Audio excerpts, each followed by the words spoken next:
If you've ever started a story and been excited and written, and then you get to the middle and things just start to get harder and it feels like maybe this isn't what's supposed to happen next, and what's the point of this?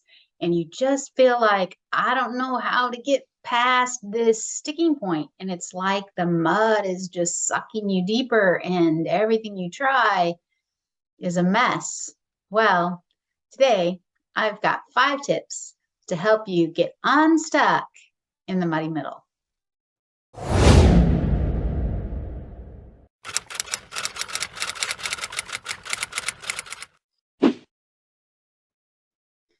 So, today I'm going to give you those 5 tips to help you get unstuck when you run against the muddy middle and you start to get bogged down.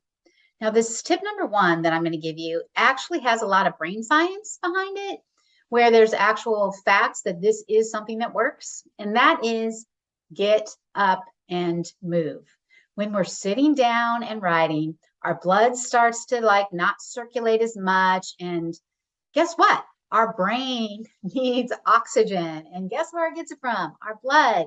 So to get up and get moving, so your blood starts circulating, your heart starts pumping, you get some oxygen in there, you get it to your head, and that is going to help you be able to think better. No guarantees that you will get unstuck for this. One of my favorite ways to do this is to actually go outside and go for a walk. And that's because I have learned in the many years that I have been writing that fresh air outside and just being close to nature are 2 things that really stimulate my creativity and tend to inspire me. So I like to walk around my neighborhood, which is about a mile. And by the time I get back, I've got some good exercise, got some steps in. Yeah. But a lot of times I've also got some ideas and some thoughts about how to get past whatever's sticking me. All right. Number 2, write something else. A lot of times we just have a wall against our story and we can't get past it because we have this wall and we keep reinforcing it rather than tearing it down. So throw it away. Not throw it away literally, but just write something else.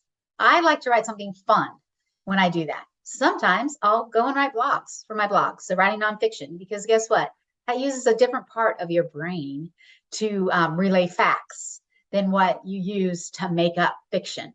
So a lot of times writing the nonfiction is exactly what I need to help unstick those wheels in the creative side of my brain. So just write something else.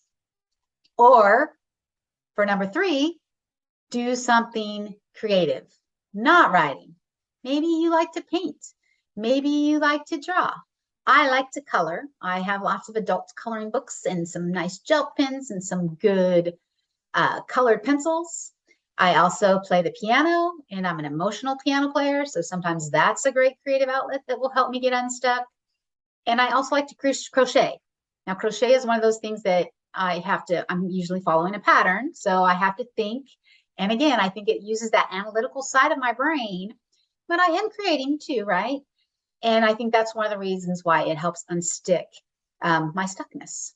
So there's tip number 3. Tip number 4, and I love this one.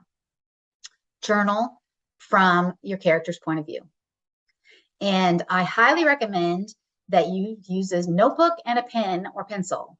Now, I've mentioned before on here that I have a spiral notebook for every single project that I'm working on. Here is the one for what I'm working on right now, spiral notebook. And I'll just flip to the next current page and I'll go, okay, this is how is my character feeling right now?